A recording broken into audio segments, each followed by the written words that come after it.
Ok. Bom, boa tarde.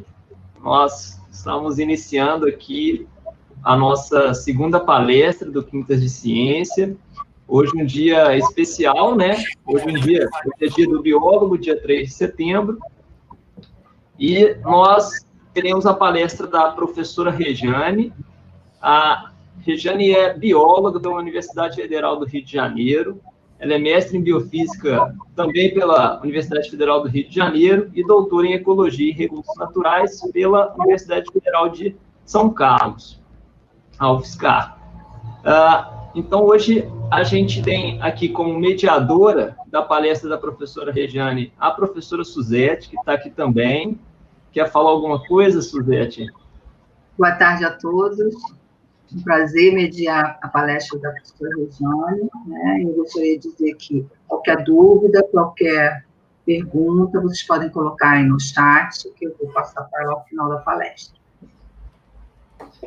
Bom, e antes de passar a bola para a professora Rejane, só avisar que nós preparamos uma mensagem especial hoje para todos os biólogos e que nós vamos disponibilizar aqui no Quintas de Ciência assim que a gente encerrar essa transmissão, tá?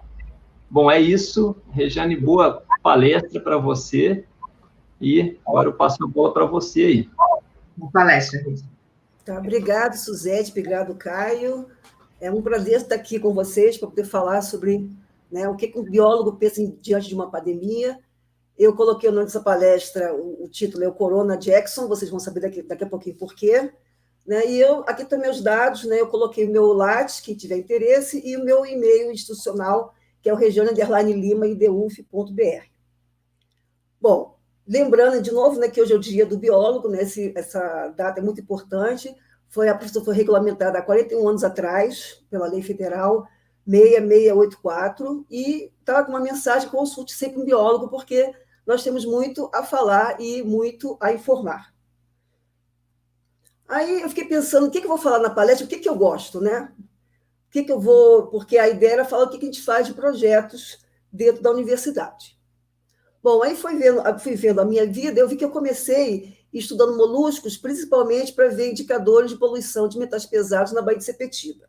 Depois, dentro da Baía de Sepetiba, eu estudei a Spartinopteniflora, também para ver a contribuição dessa planta no processo de ciclagem dos metais na Bahia. Passando para o doutorado, eu comecei a estudar cromossomos de peixe, cromossomos sexuais de piau, peixes de rio. E também estudei a questão da dinâmica de população de peixes de água doce. Indo para um sanduíche nos Estados Unidos, eu comecei a estudar barrigudinhos que tem lá no México, que formam híbridos, e as fêmeas, que são só formadas só por fêmeas, a população sem a presença de macho, elas são parasitas sexuais da sua espécie parental, no caso do macho, né, da espécie paterna.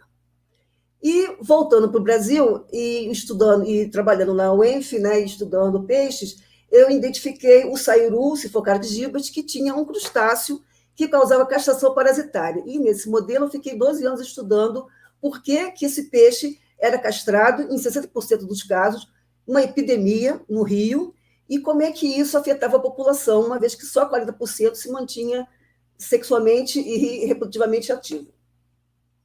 E depois continuei esse trabalho na UF, quando eu vim para a UF, e recentemente também estudei boldo, né, na questão de plasticidade fenotípica e ensino para universidade e para o ensino médio fundamental.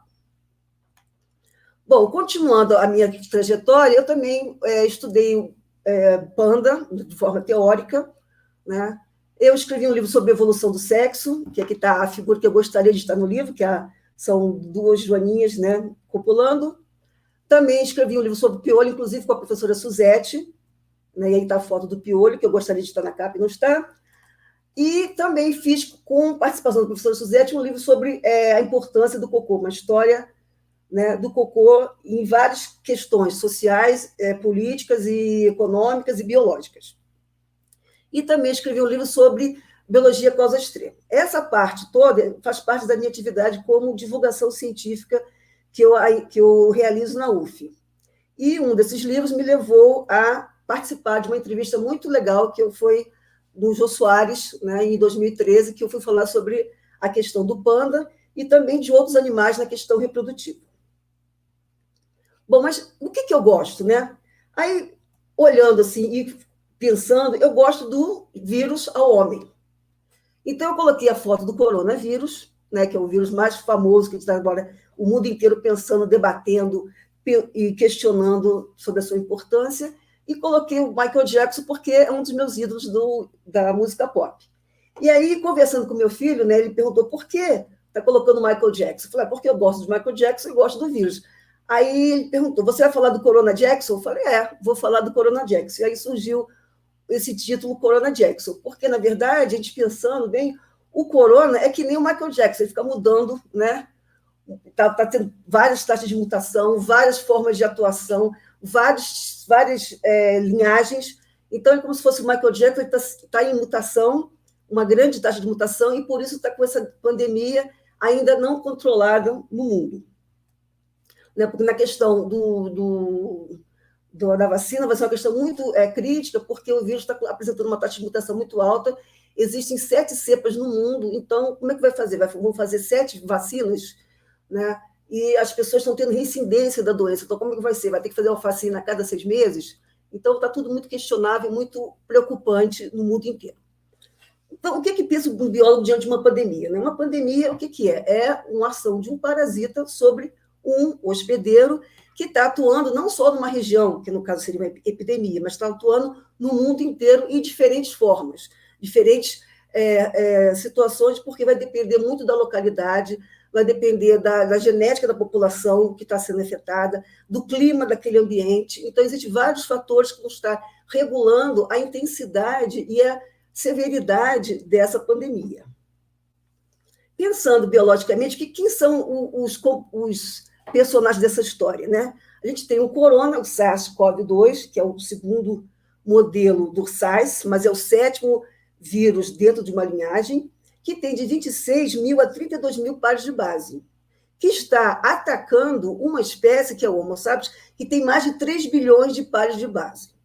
Então, a gente tem um ser, né, que ainda é questionável se é um ser vivo ou não, a gente vai ver isso daqui a pouquinho, mas que com pouquíssimos genes de um RNA está dominando o planeta, está causando toda essa pandemia que nós estamos vivendo e todas essas questões sociais, médicas, biológicas que nós estamos enfrentando.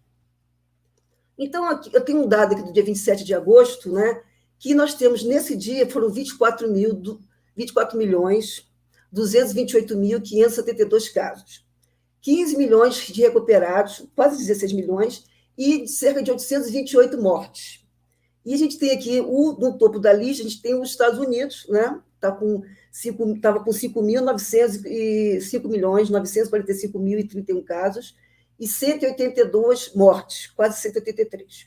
O Brasil vem em segundo lugar, depois vem a Índia, a Rússia e a África do Sul. Então, é uma coisa que está independendo do continente, está independendo do grupo genômico que ele está sendo atuado, então está uma coisa atuando de forma semelhante no mundo inteiro.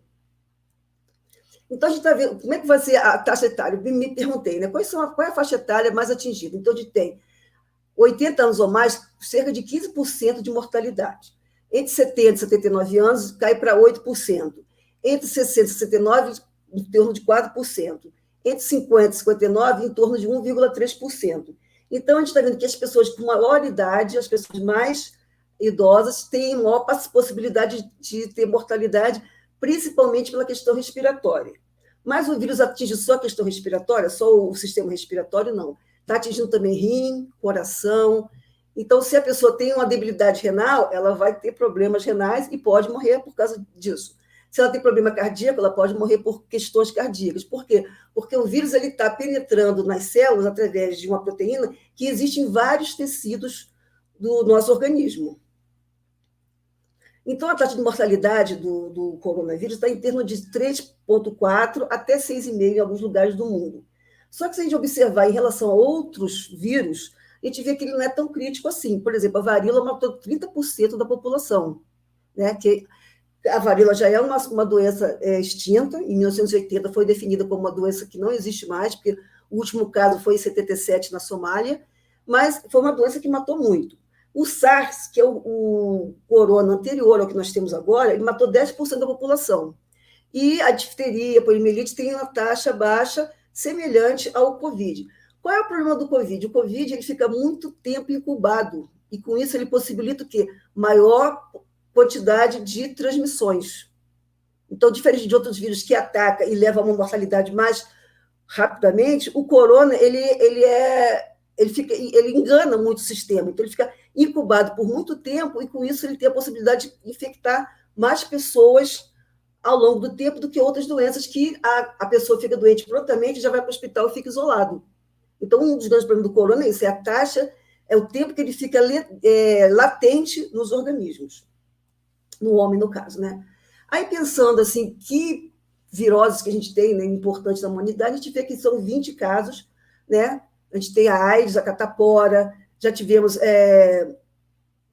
outras doenças que muito mais... Sarampo, no sarampo tem uma taxa de mortalidade muito alta. Então, a gente tem várias viroses, né? Essas são as principais viroses, são as 20 viroses que a gente tem com maior incidência na humanidade. E a gente tem, assim, quais são os transmissores dessas doenças, né? Então, a gente tem aqui, no caso do MERS, né, que foi aquela doença do Oriente Médio, foi o camelo, foi o principal transmissor. No caso do SARS-CoV, e também do Ebola, foi o morcego o principal transmissor, né? O transmissor. No caso do HIV, acredita-se que veio do consumo de carne de macaco. Agora, no caso do SARS-CoV-2, que é o nosso coronavírus, a gente não tem conhecimento quem é o transmissor. Já se pensou em serpente, já se pensou em pangolim, já se pensou no tatu, já se pensou em galinha, né, no morcego propriamente dito, mas até agora a gente não teve nenhum vírus que tenha 99% de identificação com o vírus que está no nosso corpo. Então, não foi a serpente, não foi o morcego, não foi a galinha, não foi o pangolim, não foi o tatu, não foi a marmota. Então, a gente não tem, até agora, identificado qual é a espécie transmissora desse vírus. A gente tem aqui em São Paulo, o Luiz Góes é um pós-doc, né, ele trabalha na USP, e ele está vendo que o morcego aqui, na nossa Mata Atlântica, tem o coronavírus. Mas são coronavírus que estão no morcego e que não chegaram ao homem, mas que podem chegar. E a gente tem assim, como é que surgiu esse beta-SARS-CoV-2, que é o tipo desse corona, né? A origem dele. Provavelmente, ele pode ser decorrente de um cruzamento de 2 vírus, ou numa espécie transmissora, ou no homem. Então, a minha hipótese é que o coronavírus ele é originário de 2 vírus que se hibridizaram, que fizeram sexo dentro de uma célula, e aí deu origem a esse novo tipo de corona. Por isso, então, não se tem identificado exatamente quem é o transmissor, porque ele pode ter 2 ou mais transmissores e ter gerado, então, esse híbrido. E qual é a história do vírus? Como é que o vírus surgiu, né? Então, é uma história que já aconteceu assim, há muito tempo, porque há mais de 100 anos atrás, nós tivemos o descobridor do vírus sem saber exatamente o que era o vírus, né? Então, foi no caso o Edward Jenner, que era um britânico, médico, naturalista, no dia 14 de maio de 1796, ele verificou que mulheres que ordenhavam gado, elas tinham pus na mão porque tinham contraído a varíola do gado, da vaca, né? Aí, o que ele fez? Ele pegou o pus da mão dessa mulher, injetou numa criança de 8 anos, que era filho do seu jardineiro, e aí viu que essa criança depois não desenvolveu a varíola. Então, com isso, ele realizou um experimento ousado, né, que foi há cerca de 224 anos atrás, e ele, então, descobriu a varíola e descobriu a vacina, né, a vacina para a varíola. No caso, a vacina vírus, que ficou o nome do vírus, que causa a varíola em bovino, e que, no caso, pôde fazer com que a criança ficasse protegida para não contrair a varíola, né? Na verdade, o vírus da varíola, o Octopus variolis, ele tem cerca de 300 nanômetros. Aí, ele, no caso, no século XX, ele atingiu de 300 a 500 pessoas, milhões, desculpa, de 300 a 500 milhões de mortes. E, em 67, então, ele foi, né, atingiu cerca de 15 milhões de casos e veio, então, a ser, como já falei, ele veio a ser extinto, né, a doença foi extinta, e em 1987, como tivemos o último caso na Somália, e a partir dos anos 80, a OMS declarou que a varíola não existia mais na nossa espécie. Aqui um desenho de uma varíola, né, uma foto, mostrando que em cerca de 4 dias ela já se expressa na criança ou na pessoa, apresentando todas as pústulas em volta do corpo. Né? A taxa de mortalidade, como eu falei, é de 30%, e aí foi no dia 26 de outubro de 77 que teve, então, o último caso. Afinal, né, o que é um vírus? Né? Se perguntar assim, o que se caracteriza um vírus? Existe uma variedade muito grande de vírus, um número muito grande de vírus, mas qual seria a definição de um vírus? Primeiro, vírus é uma palavra latina que significa veneno ou toxina. Foi observado primeiramente em 1931, e o vírus ele tem o tamanho de 10 nanômetros a 300 nanômetros, sendo, né, em comparação ao ribossoma, os menores vírus têm um tamanho menor do que o ribossoma, porque o ribossoma tem de 20 a 30 nanômetros, e nós temos os vírus gigantes, que vai de 600 a 1.500 nanômetros, e no caso são vírus que já foram até confundidos com bactérias, né? E inclusive tem uma questão, será que o vírus ele é um descendente da bactéria ou ele é anterior à bactéria? O vírus é um parasita que era uma bactéria e se tornou um vírus, então existe uma discussão muito grande. Quem veio primeiro, se foi o vírus ou se foi a bactéria? Alguns biólogos, né, falam que os vírus não são seres vivos. Por quê? Porque eles não têm células típicas, eles não expressam atividades bioquímicas para produzir energia metabólica, no caso o ATP, e só se reproduzem no interior de um hospedeiro. Então, eles são altamente dependentes de um organismo vivo para se tornar vivo. Caso contrário, eles ficam inativados. Mas alguns autores falam que os vírus são seres vivos, sim. Por quê? Porque têm atividade complexa, são capazes de enganar o nosso sistema imunológico, a gente está vendo isso, né, claramente no caso da Covid, possuem material genético de RNA ou DNA, inclusive DNA de dupla fita, e eles transmitem as características genéticas aos seus descendentes, o que é típico de um ser vivo, é transmitir, né, é se reproduzir e transmitir o seu material genético para outros organismos, que no caso seriam seus descendentes. Então, por essa questão, as pessoas, né, alguns pesquisadores, consideram os vírus como seres vivos. Em termos de número, a gente vê que existem 10 nonilhões de vírus no mundo. Significa colocar o número 10 com 31 zeros depois.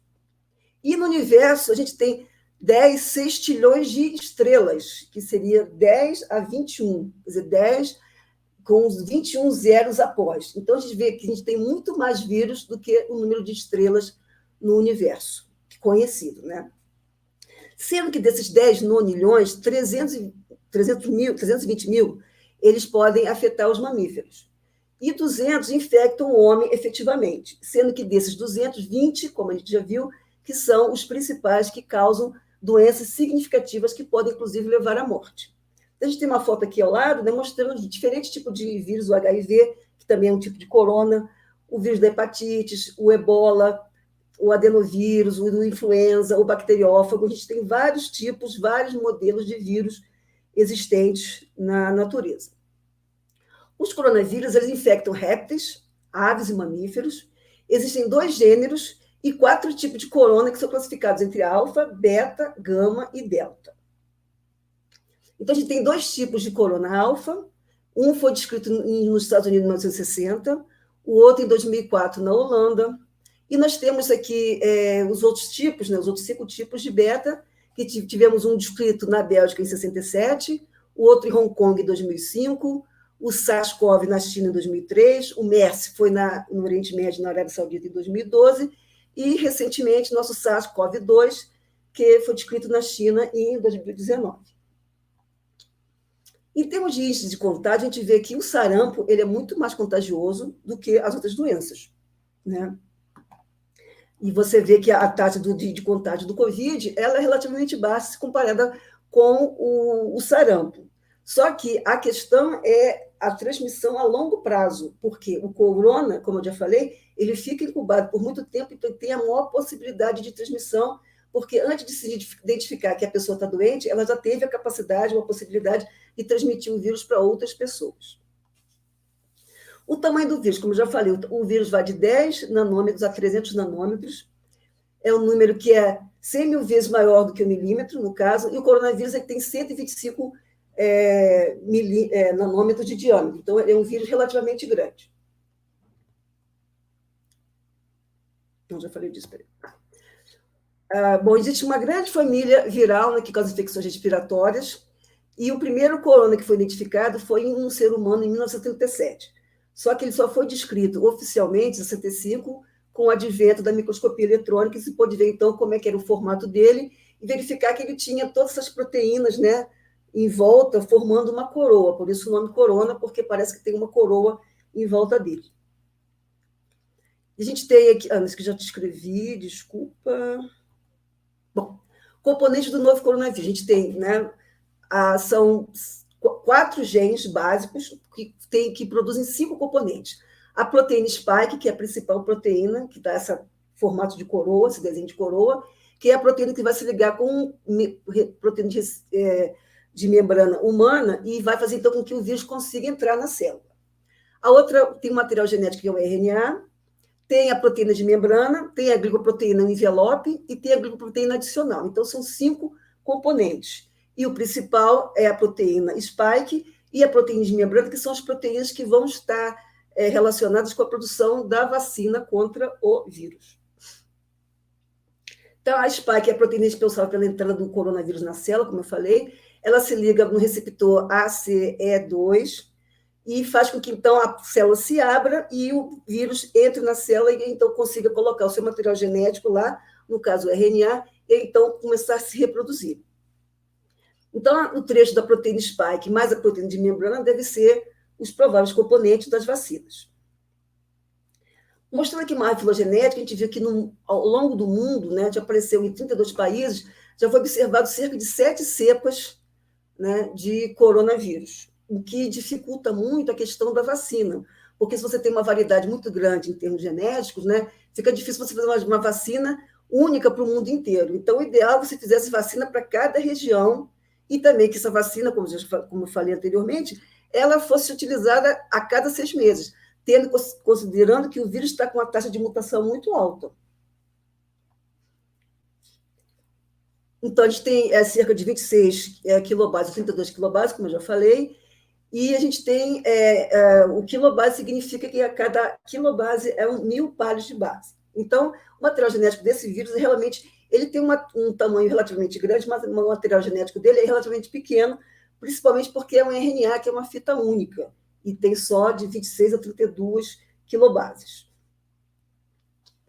Nós vimos que, eu fiz um levantamento que em agosto a gente tinha 24.466.482 casos, cerca de 0,31% da população humana estava com Covid em 28 de agosto de 2020. A taxa de mortalidade no Brasil está em torno de 3,5%, e a taxa de mortalidade no mundo 6,5%, porque em alguns países onde tem uma população de idosos muito grande, como é o caso da Europa, a gente tem uma taxa de mortalidade maior. E a gente tem a questão dos recuperados, que são cerca de 65% das pessoas que estão se recuperando da doença, sem ter ainda um medicamento específico, né? Porque tem várias tentativas, ivermectina, cloroquina, mas nada foi cientificamente comprovado, e ainda não temos a vacina efetivamente em uso, só na fase de teste. Então, o que pensa um biólogo sobre uma pandemia, né? Bom, pensando assim, se ele tiver uma visão ecológica, se ele for ecólogo, o ecólogo pensa o quê? Que parasitas são reguladores populacionais que podem levar os indivíduos à morte. Então, o ecólogo ele vê a pandemia como uma coisa assim, há um parasita que está atacando a população, que vai regular a sua densidade populacional, o seu extrato etário, e que pode levar alguns indivíduos à morte. Se ele estiver pensando em termos evolutivos, o biólogo vai pensar, os parasitas são forças seletivas que podem levar à extinção local ou global de uma população. Né? Extinção local seria o quê? O desaparecimento completo de uma população num determinado local, e global seria que poderíamos, né, ter uma extinção global da espécie humana a partir do efeito de um parasito. O imunologista ele pensa aqui que os parasitas eles causam reações fisiológicas específicas em seus hospedeiros que podem levar à morte. Por quê? Porque o parasito ele vai causar uma reação no hospedeiro e o hospedeiro vai fazer uma contra-reação. Então, na verdade, você vê, em termos de imunologia, é a interação pode do hospedeiro numa briga fisiológica, numa guerra onde cada um tem uma arma fisiológica para atacar e se defender. E na questão de epidemiologia, você pensa que parasita é uma doença que causa morte. E a gente está pensando já numa questão, até uma questão médica, né? Porque a epidemiologia ela pode ser desenvolvida ou aplicada por um biólogo, mas também por um médico. E aí, no caso médico, a gente vê sempre que uma pandemia é uma questão de doença, né? Que pode levar à morte. E aí, resolvi, assim, no final, falar como é que eu cheguei nesse caminho, como é que eu cheguei a ser biólogo, né? Já que hoje é o dia do biólogo. Eu nasci em 60, eu descobri a biologia em 73, quando eu tinha 13 anos, no ensino fundamental. A professora de ciências me explicou o que era biologia. Em 79, eu soube por um professor de biologia do ensino médio, eu estava fazendo já o pré-vestibular, que a população,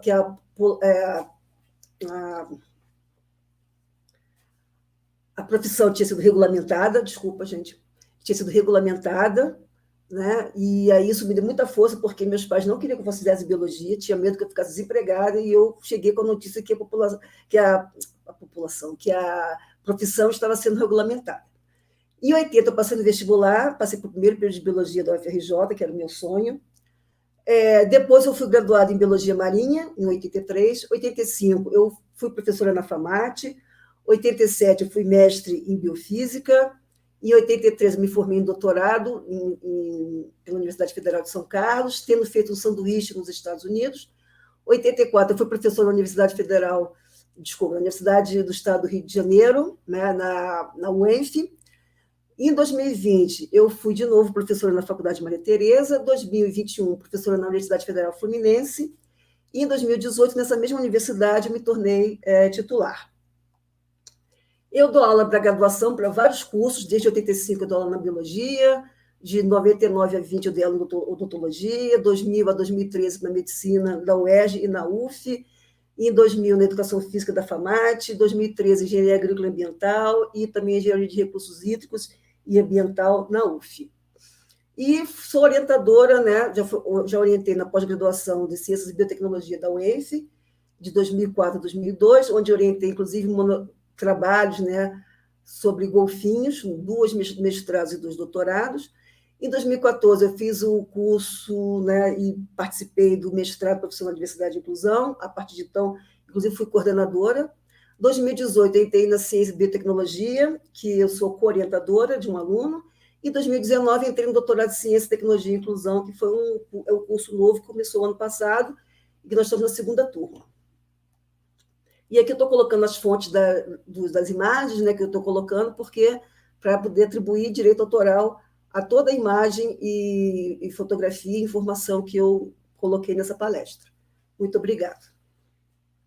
Uma pergunta boa aqui uma consideração boa da Adriana e uma pergunta do Telecom.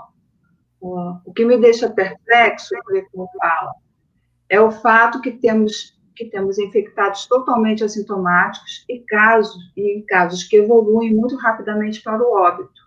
Seriam infecções por linhagens diferentes? Ele pergunta. Pode ser.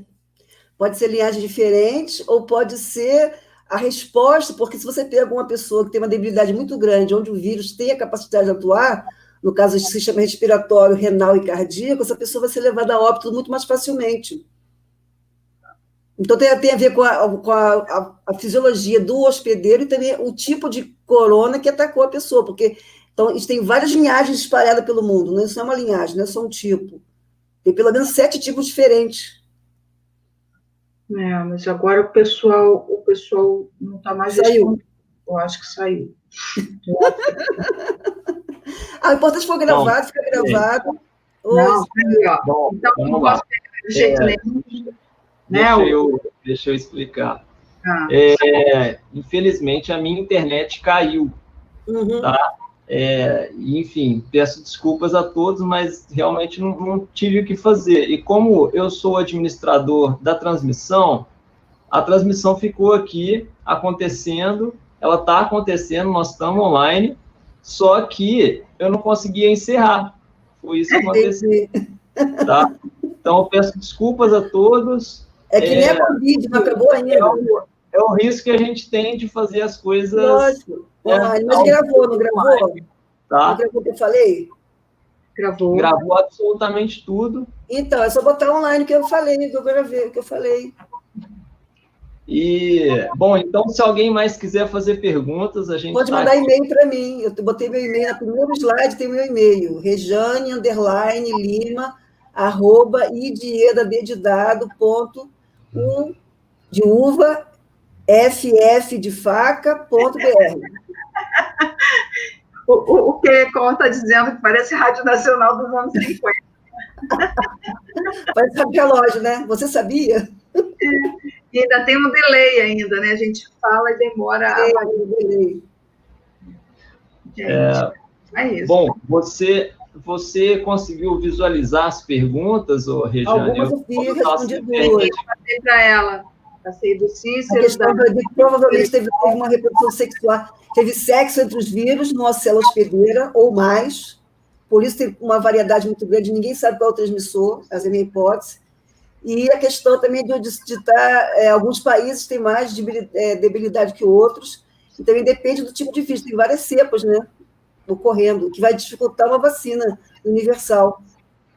A gente ficaram 7 cepas completamente distintas em termos genéticos ao longo do mundo, em torno do mundo. 7 cepas.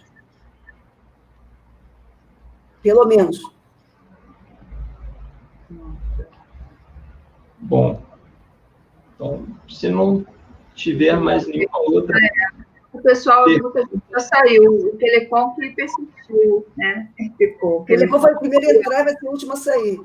Temos 7 pessoas aqui. Telecom. Bom, então tá. Mais nenhuma outra pergunta. Obrigada. Acho que a gente pode encerrar. De novo, eu peço desculpas, mas realmente, enfim, é o risco que a gente corre aqui de fazer. É o risco assim mesmo. E você vai apresentar o coisa do que a gente vou falar agora. Bom, queria, antes de encerrar, também falar 2 coisas. Uma é agradecer a Rejane, pedir desculpas especialmente para a Rejane por ter acontecido isso, tá? E dizer que na quinta que vem a gente volta, né, com uma terceira palestra e que hoje, por ser o dia do biólogo, a gente preparou uma mensagem especial para os biólogos e futuros biólogos, para os nossos colegas do Instituto, para os nossos alunos e futuros biólogos, tá?